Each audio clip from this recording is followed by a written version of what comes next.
Senior నేత జైపాల్ రెడ్డికి హైదరాబాద్ లో ఘనంగా నివాళులు అర్పించారు పలువురు పార్టీ నేతలు. ఈ సందర్భంగా ఆయన సేవలను గుర్తు చేసుకున్నారు. ప్రస్తుత రాజకీయ నాయకులకు ఆయన ఆదర్శమని ప్రశంసల జల్లు కురిపించారు. జైపాల్ రెడ్డి మరణం దేశానికి తీరని లోటని అన్నారు తెలంగాణ కాంగ్రెస్ ఇన్ఛార్జ్ దీపాదాస్. ఆయన పార్లమెంటులో మాట్లాడితే ఆ వ్యాఖ్యలను స్పీకర్ డిక్షనరీలో వెతకాల్సిన పరిస్థితి ఉండేదని గుర్తు చేశారు. జైపాల్ రెడ్డి విజన్ ఉన్న నేత అని ఆయన సేవలను స్మరించుకున్నారు Deepa Das. Of Congress Party of India. For us, he was a family friend also. Long time we had an association. He and my husband used to be in parliament for so many years. And it is lot of things to learn from him because he was called to be a live encyclopedia. He knew about things, and the way he presented his views in the parliament, the words he used, sometimes the speaker has to say that we have to check the dictionary what is the meaning of the word. So he was a great leader. He has a vision for the country. He has a vision for Telangana. It's a great loss for us, but today he would have been the happiest person to see Telangana liberated, to see Telangana. For save Telangana and for save democracy, he fought. And today he would have been the happiest person. So my pranam to Jaipal Reddy ji. స్వర్గీయ మహానుభావుడు సూదిని జైపాల్ రెడ్డి గారి జన్మదిన సందర్భంగా ముందుగా వారికి ఆత్మశాంతి కలగాలని భగవంతుని ప్రార్థిస్తూ 5 సార్లు పార్లమెంట్ సభ్యునిగా, 4 సార్లు శాసనసభ్యునిగా, 2 సార్లు రాజ్యసభ సభ్యునిగా వారు పోలియోతో అంగవైకల్యం ఉన్నా సరే పట్టుదలతో ఈరోజు దేశ రాజకీయాల్లో మన దేశమే కాదు విదేశాల్లో కూడా ఎంతో మంది అభిమానులు ఉన్న రాజకీయ నాయకునిగా పేరు తెచ్చుకున్న మన తెలంగాణ ముద్దుబిడ్డ జైపాల్ రెడ్డి గారు, నేను మా సహచర మంత్రివర్యులు అందరం కూడా అలాగే మా శాసనసభ్యులు కూడా ముఖ్యమంత్రి గారితో చర్చించి పాలమూరు రంగారెడ్డికి కూడా జైపాల్ రెడ్డి గారి పేరు పెట్టే విధంగా తప్పకుండా ముఖ్యమంత్రి గారు వచ్చిన తర్వాత ఆ కార్యక్రమాన్ని చేసుకుంటాం. ఆయన గారి యొక్క జీవితం ఒక పాఠ్యాంశంగా తీసుకుని రాజకీయ నాయకులు అంత నిబద్ధతతోటి, అంత నిజాయితీతోటి, అంత పట్టుదలతోటి పనిచేసేటటువంటి జీవితాన్ని ప్రసాదించినటువంటి జైపాల్ రెడ్డి గారికి ధన్యవాదాలు తెలియజేస్తూ, ఆయన గారు లేని లోటు తెలంగాణకే కాదు భారతదేశానికి కూడా తీరని లోటు. ఏది ఏమైనప్పటికీ మనందరం కూడా ఆయన యొక్క స్ఫూర్తి స్థల్లో ఆయన స్ఫూర్తిగా తీసుకొని భవిష్యత్తు తెలంగాణ అభివృద్ధి కోసం, అదేవిధంగా దేశ అభివృద్ధిలో తెలంగాణ యొక్క భాగస్వామ్యం కోసం మనందరం జైపాల్ రెడ్డి గారి బాటలో నడిచేటటువంటి విధంగా ఆయనకు నివాళులు అర్పించడం తప్ప వేరే మార్గం లేదని చెప్పి విజ్ఞప్తి చేస్తూ వారి కుటుంబ సభ్యులకి సానుభూతిని తెలియజేస్తా సెలవు. జైపాల్ రెడ్డి గారు ఒక పాలమూరు బిడ్డనే కాదు, తెలంగాణకే కాదు, యావత్ భారతదేశానికి గర్వకారణం. రాజకీయాల్లో ముఖ్యంగా ఈనాడు ఉన్నటువంటి రాజకీయ నాయకులకు జైపాల్ రెడ్డి గారు వారిని ఆదర్శంగా, వారి జీవితాన్ని ఆదర్శంగా తీసుకోవాల్సిన అవసరం ఉంది. రెండవది, సాధారణంగా చిన్న సమస్య వస్తే ఈనాడు ఏం జరుగుతుందో చూస్తూ ఉన్నాం. కానీ జైపాల్ రెడ్డి గారు పుట్టుకతోనే పోలియో బారిన పడ్డా కూడా మొక్కవోని ధైర్యంతో, దృఢ సంకల్పంతో ఉస్మాన్ యూనివర్సిటీ నాయకత్వం వహించడం జరిగింది. ఆనాడు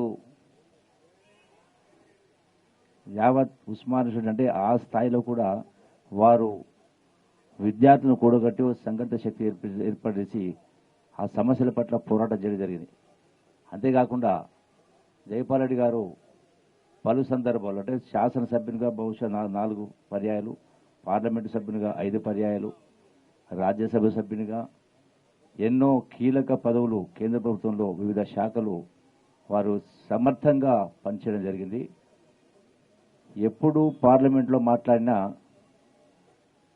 పార్లమెంట్ మొత్తం నిశ్శబ్దంగా ఉండిపోయేది. అంటే వారి యొక్క పఠన, అంటే వారి యొక్క చాతుర్యం కావచ్చు, సబ్జెక్టులో లోతుగా చర్చించి అవగాహనతోటి మాట్లాడేటి వాళ్ళు. ఎక్కడ ఏ వేదికపై మాట్లాడినా, పార్లమెంట్లో మాట్లాడినా కూడా విమర్శల జోలికి పోకుండా లోతుగా ప్రతి అంశం పట్ల స్టడీ చేసి ఇన్డెప్త్గా వారి యొక్క సందేశాలు వారి యొక్క చర్చలు కొనసాగేవి. అట్లాగే రాష్ట్రానికి సంబంధించి కానీ మా పాలమూరు జిల్లాకు సంబంధించి కూడా మహాత్మా గాంధీ కల్వకుర్తి ఎత్తిపోతల పథకం ఈరోజు పూర్తి అయిందంటే దానికి ప్రారంభకులు జయపాల్ రెడ్డి గారే. 1989లోనే దానికి అంకురార్పణ చేయడం జరిగింది. ఎవరు ఊహించలే కూడా. అంటే పాలమూరు జిల్లాకు వారు కేంద్ర మంత్రి వరకు కూడా ఎన్నో సేవలు చేయడం జరిగింది. జయపాల్ రెడ్డి గారి జన్మదినం సందర్భంగా వారికి జన్మదిన శుభాకాంక్షలు అందరికీ కూడా అభిమానులందరికీ తెలియజేస్తూ, జయపాల్ రెడ్డి గారు ఒక గొప్ప ప్రజాస్వామికవాది. జీవితంలో ప్రజాస్వామ్య పరిరక్షణ ఒక కీలక కర్తవ్యంగా నిలబడ్డారు, పోరాడారు. ఆ స్ఫూర్తితోనే ఆయన పార్లమెంట్లో తన పాత్ర తాను పోషించటం, ఒక గొప్ప పార్లమెంటేరియన్ కావటం, అది నా దృష్టిలో ఒక తెలంగాణ ప్రజలందరినీ జాతీయ స్థాయిలో ఒక గుర్తింపు తెచ్చినటువంటి అంశంగా మనం గుర్తుపెట్టుకోవాలి. వారు తెలంగాణ బిల్లు పాస్ అయ్యే సమయాల్లో తెలంగాణ రాష్ట్ర సాధన కోసం చాలా కీలక పాత్ర పోషించారు. వారు లేకపోయి ఉంటే బిల్లు పాస్ అయ్యేది కాదు, తెలంగాణ ఏర్పడేది కాదు. అంతటి కీలకమైన పాత్ర పోషించారు. తనకున్న బలాన్నంతటిని, శక్తినంతటిని తెలంగాణ ఏర్పాటు కోసం ప్రయత్నం చేశారు. వారికి నివాళులర్పిస్తూ జయపాల్ రెడ్డి గారి స్ఫూర్తిని కాపాడటానికి, వారి ఆశయ సాధన కోసం కట్టుబడి మనందరం కూడా పనిచేయాల్సిన అవసరం. సెలవు. గౌరవనీయులు, కీర్తిశేషులు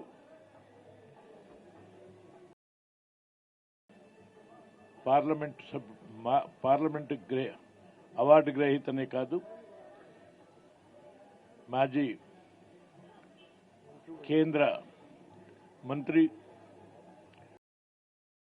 వివిధ హోదాల్లో ప్రజా సమస్యలను గురించి అనర్గళంగా మాట్లాడటం కాదు, తెలియజేయటం, కన్విన్స్ చేయటం, ప్రభుత్వాలను ఒప్పించి ప్రజా సమస్యల పరిష్కారానికి నిరంతరం గలమెత్తినటువంటి నాయకుడు, కీర్తిశేషులు జయపాల్ రెడ్డి గారు.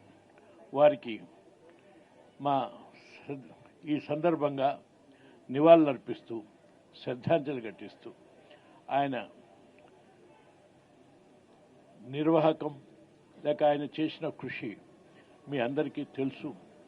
వాటినే చిరస్మరణీయంగా వాటిని మనం గుర్తు చేసుకోవటానికి ఇటు జయంతి, ఇటు వర్ధంతి ఘనంగా తెలంగాణ రాష్ట్ర ప్రజలు జరుపుకోవటంతో పాటు వారు ఆచరించిన, ఆదర్శంగా వివరించినటువంటి తీరుతెన్నుల్ని స్ఫురణకు తెచ్చుకోవటంతో పాటు స్ఫూర్తి కలిగించుకొని ఆ విధంగా రాజకీయాల్లో ఆదర్శమైన నాయకులుగా మెలగటానికి కృషి చేయవలసినటువంటి అవసరం ఉంది. కీర్తిశేషులు మాజీ కేంద్ర మంత్రివర్యులు ఎస్ జయపాల్ రెడ్డి గారి 82వ జయంతిని తెలుగు 2 రాష్ట్రాల్లో వారు మన మధ్య నుంచి దూరంగా వెళ్ళిపోయి చాలా రోజులైనప్పటికీ ఈరోజు 2 తెలుగు రాష్ట్రాల్లో వారి జన్మదినాన్ని వారిని స్మరించుకుంటూ పెద్ద ఎత్తున ఈ 2 రాష్ట్రాల్లో చేస్తున్నారన్నది నిజం. వారు కేంద్ర మంత్రిగా 5 పర్యాయాలు శాసనసభకు, 5 పర్యాయాలు పార్లమెంటుకు ఎన్నుకోబడి మంచి పార్లమెంటేరియన్గా కూడా ఎన్నిక కాబడి దేశంలోనే ఒక 5గురు మంచి పార్లమెంటేరియన్ ఎవరైనా ఉన్నారు అంటే జయపాల్ రెడ్డి గారు ఒకరని చెప్పక తప్పదు. చాలా మంది రాజకీయ నాయకులు రాజకీయ జీవితంలోకి వస్తుంటారు, వెళ్తూ ఉంటారు. వారు కేంద్ర మంత్రిగా ఉన్నప్పుడు ఆనాడు తెలంగాణ ప్రజల యొక్క మనోభావాలని గ్రహించి తెలంగాణ రాష్ట్ర సాధన కోసం వారికున్న శక్తి యుక్తులన్నీ వాడి తెలంగాణ రాష్ట్ర సాధనలో ప్రథమ పాత్ర పోషించిన మహానుభావులు కీర్తిశేషులు ఎస్ జైపాల్ రెడ్డి గారు. వారు మాకు చేవెళ్ల ఎంపీగా, కేంద్ర మంత్రిగా,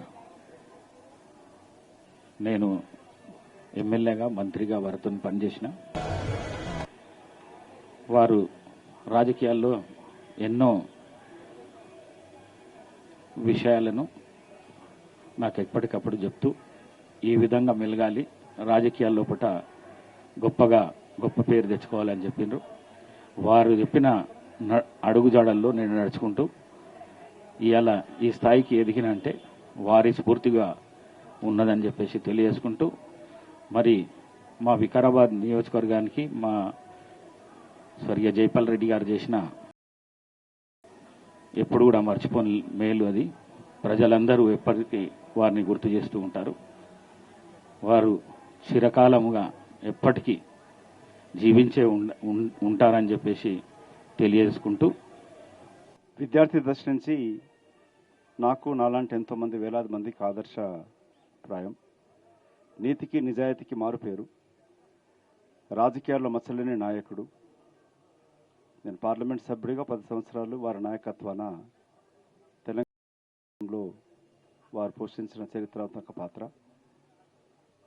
కీర్తిశేషులు జైపాల్ రెడ్డి గారి యొక్క 82వ వర్ధంతి సందర్భమున స్ఫూర్తి స్థల్, వారు నిజంగానే స్ఫూర్తి లక్షలాది మందికి, తెలుగు రాష్ట్రాలనే కాకుండా యావత్ భారతదేశంలోనే ప్రతిపక్ష రాజకీయాలైనా సరే, అధికార పార్టీలు ఉన్నప్పుడైనా సరే, ఎప్పుడు ప్రజల పక్షాన, ప్రజల కొరకై, ప్రజా జీవితంలో నిరంతరం గుర్తించదగబడ్డ గొప్ప మహోన్నత నాయకుడు కీర్తిశేషులు జైపాల్ రెడ్డి గారు. ఇవాళ రాజకీయాలు కలుషితమైపోయి, అవినీతిమయమైపోయి, కుటుంబాన్ని ప్రమోట్ చేస్తూ ఉన్న తరుణంలో కుటుంబ సభ్యులను కూడా ఎప్పుడు రాజకీయాలకు రానియలేదు. జైపాల్ రెడ్డి గారి యొక్క రాజకీయ జీవితం ఎంతోమంది యువతకి, రేపు రాజకీయాలు రావాలనుకున్న వాళ్ళకి ఒక స్ఫూర్తిదాయకం. ఈ స్ఫూర్తి స్థల్ నిజంగానే లక్షలాది మందికి స్ఫూర్తినివ్వాలని కూడా ప్రాధేయపడుతూ, వారి ఆత్మ ఆ భగవంతుడు ఎల్లవేళలా శాంతించాలని కోరుకుంటూనే, వారి స్ఫూర్తి మాలాంటి ఎంతోమందికి రాజకీయాలనే కాకుండా ఇంతకుముందు పెద్దలు ఉత్తమ్ కుమార్ గారు చెప్పినట్టుగా ఉమ్మడి రాష్ట్రంలో ఉన్న ఎన్నో అభివృద్ధి కార్యక్రమాలు కూడా జేఎన్యూఆర్ఎం కింద మున్సిపల్ చిన్న చిన్న నగరాలను అభివృద్ధి చేయడంలోనే కాకుండా ఇవాళ హైదరాబాద్ విజయవాడ రహదారి కూడా ఎరిగిందనంటే అది కూడా వారి యొక్క ఆదర్శవంత నిర్ణయంతో జరిగింది.